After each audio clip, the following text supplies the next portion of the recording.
মহান আল্লাহ রব্বুল আলামিন তিনি আমাদেরকে লক্ষ্য করে বলছেন, লাকাদ মান্নাল্লাহু আলাল মুমিনিন ইদ বাআসা ফীহিম রাসূলাম মিন আনফুসিহিম।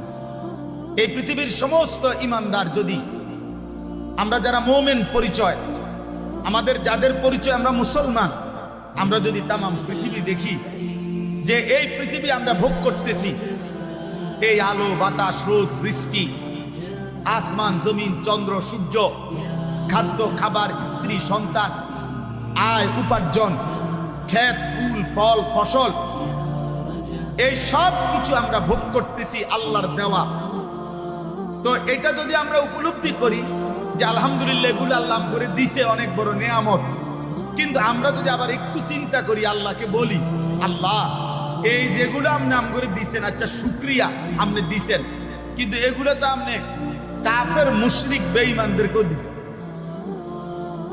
এগুলো তো আপনি গরু ছাগলরাও দিছেন, জন্তু জানোয়ারও তো আপনার দুনিয়া ভোগ করে, বেঈমান নাফরমানও তো আপনার দুনিয়া ভোগ করে।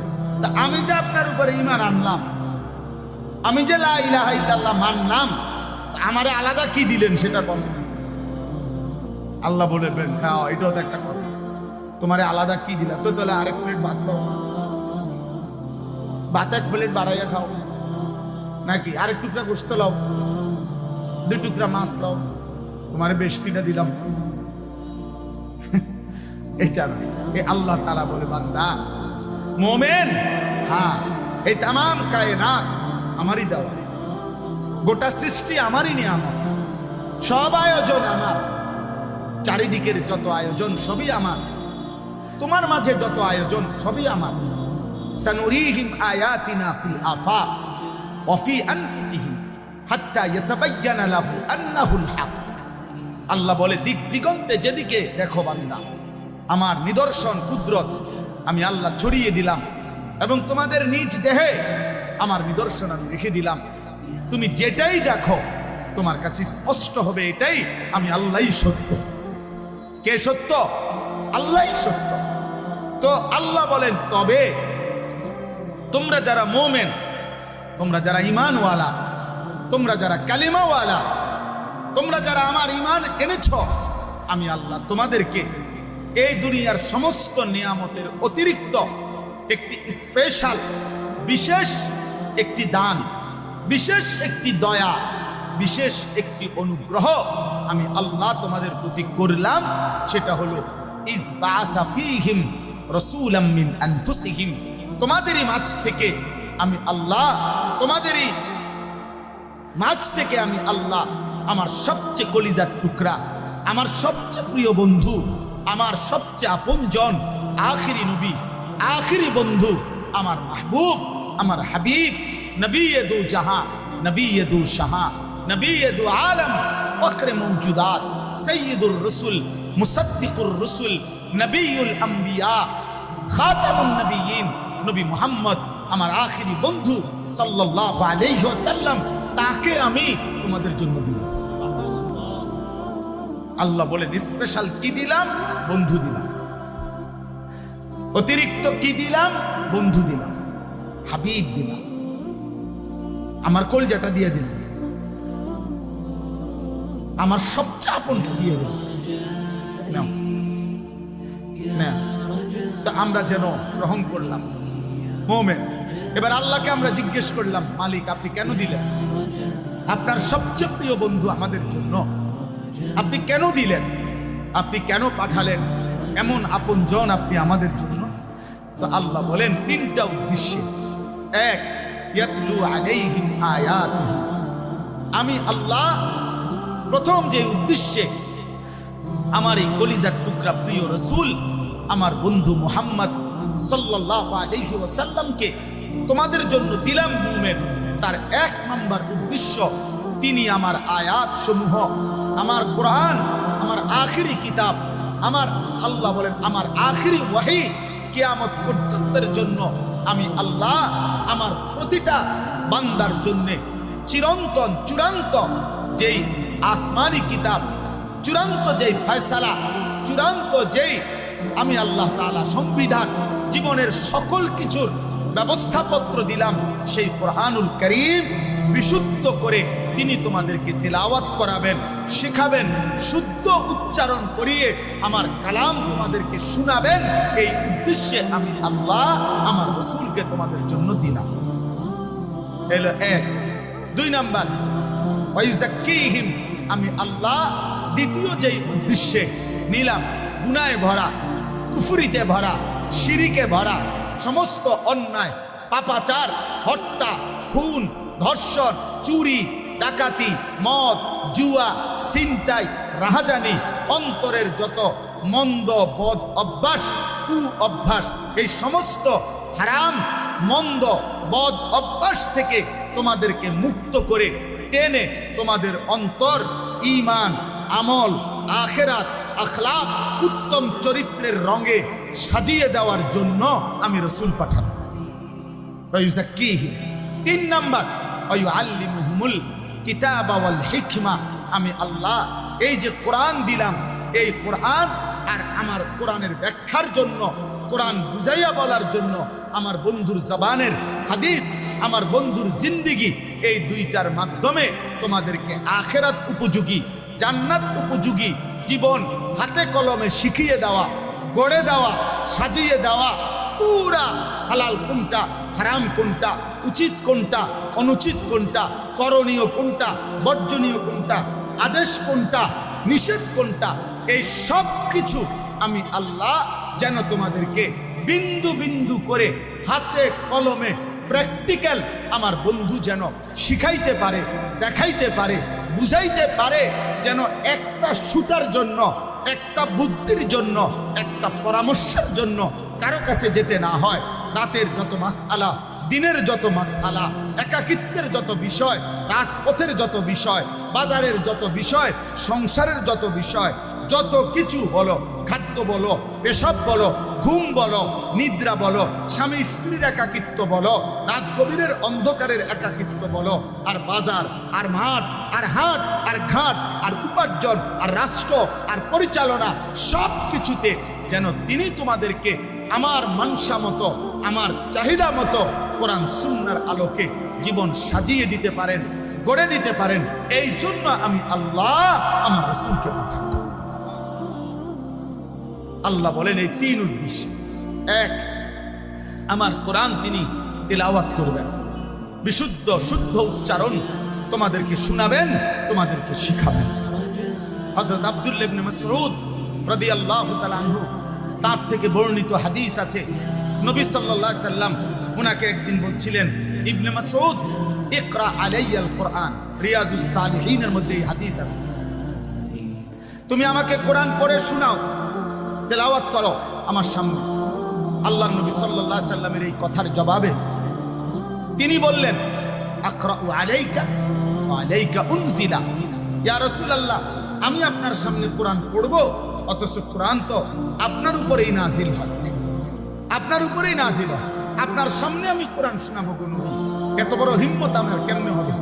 আমি তো পারবো, আমার এই সাহসেই তো কুলাবে না, সাহসেই তো কুলাবে। আমি এই বাদুগর মাদ্রাসার আজকে আমারে দাওয়াত দিছি, এটা আমার কাছে জীবনের অনেক বড় ভালো লাগছে, সৌভাগ্য আমার। এই জন্য আমি মনে হয় গত 6 মাস না, গত 1 বছরের ভিতরে এই প্রথম আজকে মাহফিলে জাস্ট টাইমে আইছি। আমি গত 6 মাস 1 বছরে কেউ বলতে পারবে না মাহফিলে টাইম মতো বসতে পারছি, কোনো না কোনো জ্যামে, কোনো না কোনো বেজালে। কিন্তু আমি বলছি না, এটা বাদুগর মাদ্রাসার মাহফিল। বাসায়ও বলে রাখছি, রাত্রে ঘুমের থেকেও উঠবো, শুধু দৌড়, ড্রাইভারের বলছি গাড়িটা রেডি থাকে, 1 মিনিট যেন ঠিক টাইম মতো এসে বলছি। আলহামদুলিল্লাহ, আল্লাহ নাই, পথে কোনো জ্যাম বাচ্চা না। আল্লাহ কবুল করেন। আল্লাহ বড় হুজুর রহমতুল্লাহ আলাইহির কবর সহ, আমাদের আল্লাহ মনিরুজ্জামান সিরাজি রহমতুল্লাহ আলাইহির কবর সহ যত আসলাফ ও আকাবিরের কবর নূরে নূরে নূরানি করে। তো বলতেছিলাম, আমার ভাই হযরত আব্দুল্লাহ ইবনে মাসউদ বললেন, আমি পড়ব আপনার সামনে নবী। আল্লাহর নবী বললেন, ইন্নী উহিব্বু আন আসমাআহু মিন গায়রি। হ্যাঁ ইবনে মাসউদ, আমি মুহাম্মদ সাল্লাল্লাহু আলাইহি সাল্লাম, আমি কোরআন পড়তে যেমন ভালোবাসি, আমি অন্যের কাছ থেকে শুনতেও ভালোবাসি। তুমি শোনাও। হযরত আব্দুল্লাহ ইবনে মাসউদ বলেন, আমি সূরা নিসা নবীর সামনে তেলাওয়াত শুরু করলাম, মাথাটা নুয়ে একটানা 40 আয়াত আমি যখন রাসূলুল্লাহর সামনে পড়লাম, 40 নম্বর সূরা নিসার আয়াত, ফাকাইফা ইদা জিনা মিন কুল্লি উম্মাতিন বিশাহিদ ওয়া জিনা বিকা আলা হাউলাই শাহীদা, এটা হলো 40 নম্বর আয়াত। তিনি বলেন, এইখানে আসার পরে নবীজি আমাকে বললেন, হাসবুকাল আন ইবনে মাসউদ, এখন থামো, হয়েছে, যথেষ্ট। হযরত আব্দুল্লাহ ইবনে মাসউদ বলেন, আমি থামলাম এবং নবী সাল্লাল্লাহু আলাইহি সাল্লামের চেহারা মুবারকের দিকে আমার চোখ তুলে তাকালাম। এতক্ষণ তো আমি নিচে ছিলাম, মাথা নুয়ে তেলাওয়াত করছিলাম। এবার নবী পাকের চেহারার দিকে তাকিয়ে দেখলাম, ফাইদা আইনাহু তাদরিফান, আল্লাহর নবীর দুই চোখ দিয়ে অঝরে পানি ঝরতেছে। আমার দোস্ত, আল্লাহর নবী সাল্লাল্লাহু আলাইহি সাল্লাম উম্মতের এক এক লাইন, সাহাবাদের নিজে যেমন আল্লাহর কোরআন তিলাওয়াত করছে, আবার সাহাবাদের জবান থেকে আল্লাহর কোরআন শুনে শুনে লাইনে লাইনে পুরা কোরআন বিশুদ্ধ তিলাওয়াত, সহিহ উচ্চারণ, পুরা মাখরাজ, পুরা তাজবিদ, সমস্ত নিয়ম তিলাওয়াতের বিশুদ্ধতা ঠিক করে এরপরে মুহাম্মদ আরবি তিনি কবরে তাশরীফ নিয়েছেন। এই জন্য আমি স্পষ্ট বললাম, সময় কমের কারণে লম্বা করতে চাচ্ছিলাম না, কিন্তু এই কথা স্পষ্ট। 1866 সনে অনেক ইতিহাস না বলে এই একটাও শুধু বলতে চাই, 1866 ইংরেজির মে মাসের 30 তারিখ আমাদের এই সারা পৃথিবীর কওমি মাদ্রাসার, দেওবন্দি মাদ্রাসার প্রথম যেই মাদ্রাসা দারুল উলুম দেওবন্দ মাদ্রাসা প্রতিষ্ঠিত হয়েছিল। দেওবন্দে ভারতে সেই প্রথম দিন থেকে আজকে 2025 সাল শেষ হলে 2026 সালে যখন আসবেই তখনই 160 বছর আপনি গুনে দেখবেন। এই 1866 থেকে 2025 পর্যন্ত 160 বছরের ইতিহাসে এই গোটা পৃথিবী সাক্ষী দারুল উলুম দেওবন্দের প্রথম সন্তান থেকে আজকে পর্যন্ত, কওমি মাদ্রাসার প্রথম সন্তান থেকে আজ পর্যন্ত 160 বছরের ইতিহাসে কওমি মাদ্রাসার এটা অন্যতম প্রথম প্রধান বৈশিষ্ট্য যে কওমি মাদ্রাসার তালেবে ইলমের কোরআনুল কারীম বিশুদ্ধ বিশুদ্ধ বিশুদ্ধ। আলহামদুলিল্লাহ। এই জন্য আমি স্পষ্ট বললাম, হাজারবার না লক্ষবার কওমি মাদ্রাসার হাফেজে কোরআন শতবার সারা বাংলাদেশ নয় সারা পৃথিবীতে আন্তর্জাতিক হিফজুল কোরআন প্রতিযোগিতা সহ কোরআনের যেই কোনো প্রতিযোগিতায় সবচাইতে বেশিবার সফলতা বিশুদ্ধতার সাথে গোটা আরবকে ছাপিয়ে সবার ঊর্ধ্বে যারা উঠেছে তাদের সংখ্যাগরিষ্ঠ কওমি মাদ্রাসার তালেবে ইলম। এটা ইতিহাস সাক্ষী। আজকের পৃথিবী প্রতিদিন দেখে বাংলাদেশের, শুধু বাংলাদেশের নওজোয়ান, বাংলাদেশের কিশোর হাফেজে কোরআন কওমি মাদ্রাসার তালেবে ইলম, আন্তর্জাতিকভাবে বিশ্ববিজয়ী হাফেজে কোরআন। বলেন আলহামদুলিল্লাহ। এজন্য নবীর ইশকের দাবিদারি করা যারা, নবীর ভালোবাসার দাবি করো যারা, আশিকে রাসূলের স্লোগান তোলা যারা, আমরাও নিরপেক্ষভাবে গোটা বাংলাদেশে খোলা সোহরাওয়ার্দী উদ্যানে আমরাও চ্যালেঞ্জ করলাম, তোমাদেরও 1 লক্ষ তালেবে ইলম, আমাদেরও 1 লক্ষ তালেবে ইলম খোলা সোহরাওয়ার্দী উদ্যানে মুখোমুখি হবে। আর পৃথিবীর যেই কোনো জায়গা থেকে নিরপেক্ষ কাউকে এনে প্রমাণ হবে কার কোরআনুল কারীম তেলাওয়াত কতটা বিশুদ্ধ।